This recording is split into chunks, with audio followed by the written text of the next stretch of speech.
சின்னம்மா என்ன பேசுறீங்க நீங்க? ஈஸ்வரி உடனே என்னடி இவ திடீர்னு இப்படி ஒரு குண்டை தூக்கி போடுறா, இவளுக்கு மறக்கிற கழுண்டு போச்சா என்ன? சித்ராவுக்கு ஒரு பக்கம் அல்லு விட்டு போகுது. போச்சு போச்சு, கல்யாணத்துல கூட சேது தாலி கட்டல, நான் தான் தாலி கட்டணும்னு சொல்லிட போறாமா.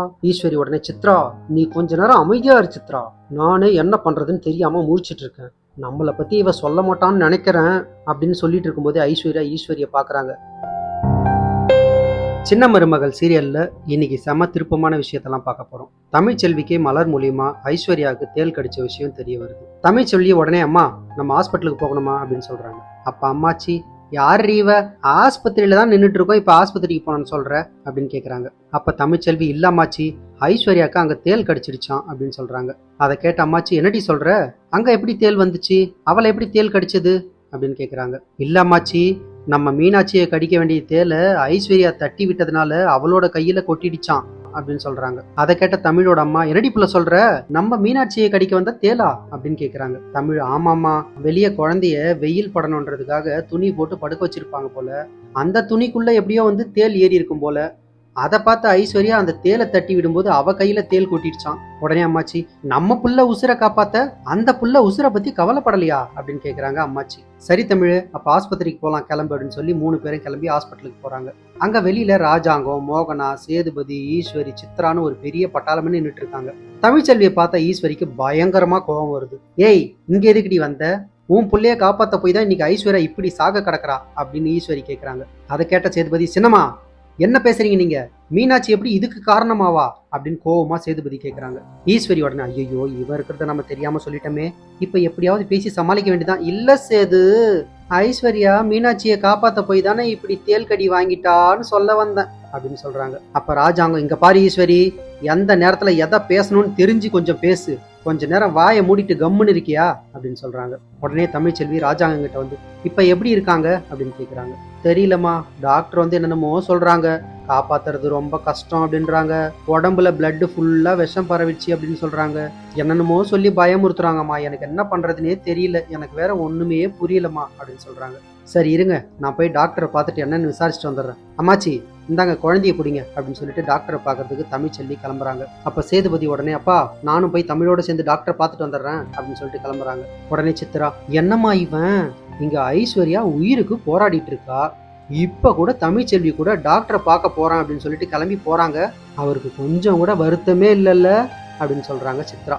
ஈஸ்வரி உடனே அவனை விடுறி, இப்ப எப்படியாவது ஐஸ்வர்யா உயிர் பழைக்கணும், இல்லைன்னா அவங்க அப்பாவுக்கு நம்ம என்ன பதில் சொல்றது, அது மட்டும் இல்லாம அவ உயிர் பழைக்கலனா நம்ம போட்ட பிளான் எல்லாம் தவிடுபடி ஆயிடும், அதுக்கப்புறம் நம்ம பழையபடி போய் ரோட்ல பிச்சை எடுக்க வேண்டியதுதான் அப்படின்னு சொல்றாங்க. சித்ரா உடனே அம்மா என்னம்மா நீ என் வயிற்றுல புளிய கரைக்கிற, எப்படியாவது ஐஸ்வர்யாவை காப்பாத்திடுவாங்கல்ல அப்படின்னு கேக்குறாங்க. தெரியலையேடி, அந்த ஆண்டவனுக்கு தான் வெளிச்சம் அப்படின்னு சொல்லிட்டு வெயிட் பண்ணிட்டு இருக்காங்க. இங்க சேதுவும் தமிழ்ச்செல்வியும் டாக்டர் ரூமுக்குள்ள போனதும் டாக்டர் உள்ள வாங்க அப்படின்னு கூப்பிடுறாங்க. உள்ள போன தமிழ்ச்செல்வி டாக்டர் இப்ப அவங்களோட கண்டிஷன் எப்படி இருக்கு அப்படின்னு கேக்குறாங்க. டாக்டர் வந்து ஏமா நீ இங்க தானே மெடிக்கல் காலேஜ்ல படிக்கிற அப்படின்னு கேக்குறாங்க. ஆமா டாக்டர், இங்கதான் ஃபைனல் இயர் படிச்சுட்டு இருக்கேன் அப்படின்னு தமிழ்ச்செல்வி சொல்றாங்க. உடனே டாக்டர் சரிம்மா, இப்ப உங்ககிட்ட உண்மையை மறைக்க வேணாம்னு நினைக்கிறேன், அவங்களை காப்பாத்துறது ரொம்ப கஷ்டமா, ஏன்னா பிளட் ஃபுல்லா விஷம் பரவிடுச்சு, அந்த பிளட்ல இருந்து எப்படி விஷத்தை எடுக்கிறதுனே எங்களுக்கு சுத்தமா ஐடியாவே இல்லம்மா அப்படின்னு டாக்டர்ஸ் தமிழ்ச்செல்வி கிட்ட சொல்றாங்க. தமிழ்ச்செல்வி என்ன டாக்டர் இப்படி சொல்றீங்க, ஏதாவது பண்ணி அவங்களோட உயிரை காப்பாத்துங்க டாக்டர் அப்படின்னு சொல்றாங்க தமிழ்ச்செல்வி. உடனே சேது டாக்டர் உங்களுக்கு கெஞ்சி கேட்கிறேன் டாக்டர், எப்படியாவது ஐஸ்வர்யாவோட உயிரை காப்பாத்துங்க டாக்டர் அப்படின்னு கேட்கிறாரு. அப்ப டாக்டர் இங்க பாருங்க மிஸ்டர், நாங்களும் எங்களால முடிஞ்ச அத்தனை வேலைகளையும் செஞ்சுக்கிட்டு தான் இருக்கோம், ஆனா எந்த மருந்து போட்டாலும் அவங்க உடம்பு ஏத்துக்கவே மாட்டேங்குது, என்ன பண்றதுன்னு தெரியாம நாங்களே குழம்பி போயிருக்கோம், நீங்க போய் அவங்க கிட்ட போய் ஏதாவது பேச்சு கொடுங்க, ஏதாவது முன்னேற்றம் தெரியுதான்னு பார்க்கலாம் அப்படின்னு டாக்டர் சொல்றாங்க. அப்ப சேதுவும் தமிழ்ச்செல்வியும் ஐசியூக்குள்ள போறாங்க. ஐஸ்வர்யா படுத்த படுக்கையா ஆக்சிஜன் மாஸ்கோட மூச்சு விடுறதுக்கு போராடிட்டு இருக்காங்க. சேது போய் பக்கத்துல உட்கார்றாரு. ஐஸ்வர்யா என்னை பாரு ஐஸ்வர்யா, நான் உன் சேது மாமா வந்திருக்கேன், என்னை பாரு ஐஸ்வர்யா அப்படின்னு சொல்றாங்க. கொஞ்ச நேரத்துல ஐஸ்வர்யாவுக்கு ரொம்ப மோசமா மேலும் கீழும் மூச்சு இழுக்குது. தமிழ்ச்செல்வி ஏதாவது பேசுங்க அவங்க கிட்ட, ஏதாவது பேசுங்க அப்படின்னு சொல்றாங்க. சேது உடனே என்ன மன்னிச்சிடு ஐஸ்வர்யா, உன்னை பத்தி நான் தப்பா நினைச்சு உன்னை நான் ஏதேதோ பேசிட்டேன். மீனாட்சியை தட்டி விட்டதுக்கு கூட உன்னை நான் பயங்கரமா திட்டேன்ல. என்னை மன்னிச்சிடு ஐஸ்வர்யா, இனிமே நான் உன்னை எப்பவுமே திட்ட மாட்டேன். தயவு செய்து மறுபடியும் திரும்பி என்கிட்ட வந்துடு ஐஸ்வர்யா, என்னை தனியா தவிக்க விட்டுட்டு போயிடாத ஐஸ்வர்யா அப்படின்னு சொல்றாங்க.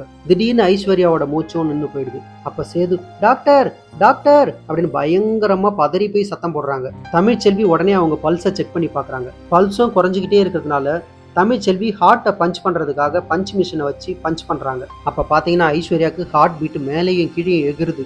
சேதுவும் அதை பார்த்து பதறி போறாரு. தமிழ்ச்செல்வி உடனே நீங்க போய் வெளியே இருங்க அப்படின்னு சொல்லிடுறாங்க. தமிழ்ச்செல்வி, டாக்டர், நர்ஸ் அப்படின்னு எல்லாருமே போராடி ஐஸ்வர்யாவோட உயிரை எப்படியோ காப்பாத்திடுறாங்க. கொஞ்சம் கொஞ்சமா மருந்தையும் அவங்க உடம்புக்குள்ள ஏத்துறாங்க.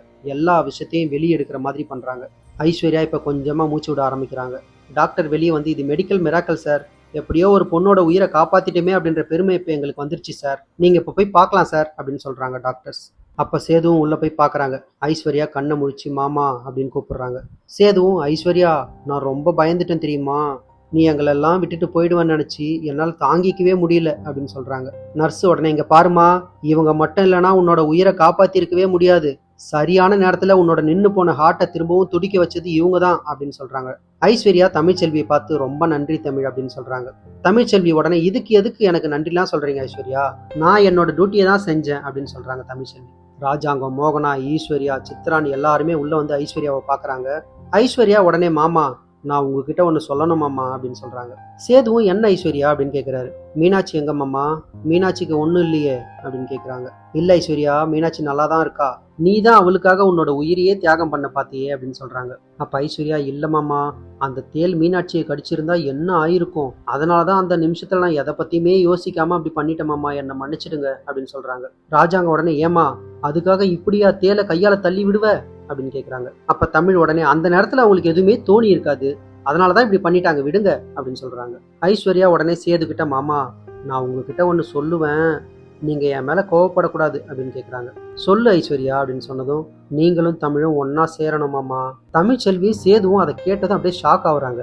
ஈஸ்வரி உடனே என்னடி இவ திடீர்னு இப்படி ஒரு குண்டை தூக்கி போடுறா, இவளுக்கு மறக்கிற கழுண்டு போச்சா என்ன, இல்ல இவளுக்கு பைத்தியம் முத்தி போயிடுச்சா, அதாம்மா எனக்கும் தெரியல, இவளுக்கு என்னமா ஆச்சு, விஷம் நேரா அவளோட மண்டை மூளைக்குள்ள ஏறி அவளை குழப்பி விட்டுருச்சா, என்ன இவ ஏதோ கண்டத்தையும் வளரிட்டு இருக்காளே அப்படின்னு கேக்குறாங்க. ஈஸ்வரி உடனே சமாளிக்கிறதுக்காக ஐஸ்வர்யா நீ கொஞ்ச நேரம் ரெஸ்ட் எடுக்கிறியா அப்படின்னு சொல்றாங்க.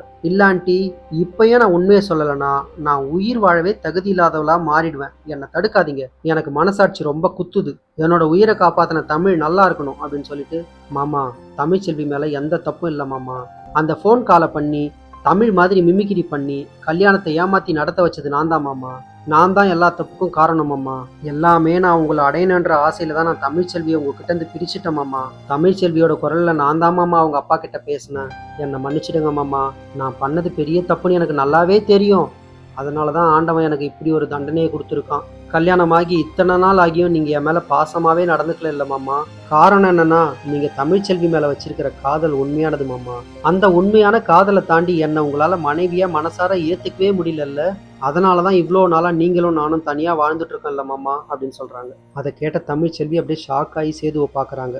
சேதுவும் தமிழ்ச்செல்வி முன்னாடியே எல்லா உண்மையும் சொல்லிட்டாலே அப்படின்னு தமிழை ஷாக்கா பாக்குறாங்க சேது. ஐஸ்வர்யா திரும்பவும் மாமா எனக்காக நீங்களும் தமிழ்ச்செல்வியும் ஒன்று சேரணும் மாமா, நான் திரும்பவும் அந்தமானுக்கே போயிடுறேன், அப்பாவை கொஞ்சம் வர சொல்லுங்க மாமா அப்படின்னு கேட்குறாங்க. ராஜாங்க என்ன ஐஸ்வர்யா சொல்ற அப்படின்னு கேட்குறாரு. ஐஸ்வர்யா உடனே ஆமா மாமா நான் தான் இது எல்லாத்துக்குமே காரணம் அப்படின்னு சொல்றாங்க. சித்ராவுக்கு ஒரு பக்கம் அல்லு விட்டு போகுது. உடனே சித்ரா ஈஸ்வரி கிட்ட அம்மா போச்சு போச்சு, இவ எல்லாத்தையும் சொல்லிட்டாமா, கல்யாணத்துல கூட சேது தாலி கட்டல, நான் தான் தாலி கட்டணும்னு சொல்லிட போறாமா அப்படின்னு பதறி போய் சொல்றாங்க. ஈஸ்வரி உடனே சித்ரா நீ கொஞ்ச நேரம் அமைதியா இரு சித்ரா, நானே என்ன பண்றதுன்னு தெரியாம முழிச்சிட்டு இருக்கேன், நம்மளை பத்தி இவ சொல்ல மாட்டான்னு நினைக்கிறேன், அப்படி சொல்றவளா இருந்தா அவ முதல்லயே சொல்லி இருக்கணும் அப்படின்னு சொல்லிட்டு இருக்கும்போது ஈஸ்வரிய பாக்குறாங்க. ஐயோ இவ வேற நம்மளை பார்க்க ஆரம்பிச்சாலே, அடுத்தது நம்மளை பத்தி தான் உளர போறான்னு நினைக்கிறேன் அப்படின்னு ஐஸ்வர்யாவை பார்த்து எதுவும் சொல்லாத உன் காலில் கூட விழறேன் அப்படின்ற மாதிரி தலையாட்டுறாங்க. ஐஸ்வர்யா அதுக்கு மேல எதையுமே பேசாம கண்ணை மூடி தூங்க ஆரம்பிச்சிடுறாங்க. சேதுவும் தமிழ்ச்செல்வியும் வெளியே வந்து ஒருத்தர் பாத்துக்கிறாங்க. தமிழ்ச்செல்வி கிட்ட சேது பேசலாம்னு கிட்ட வராரு. தமிழ்ச்செல்வி எதுவுமே பேசாம முகத்தை திருப்பிக்கிட்டு போயிடுறாங்க.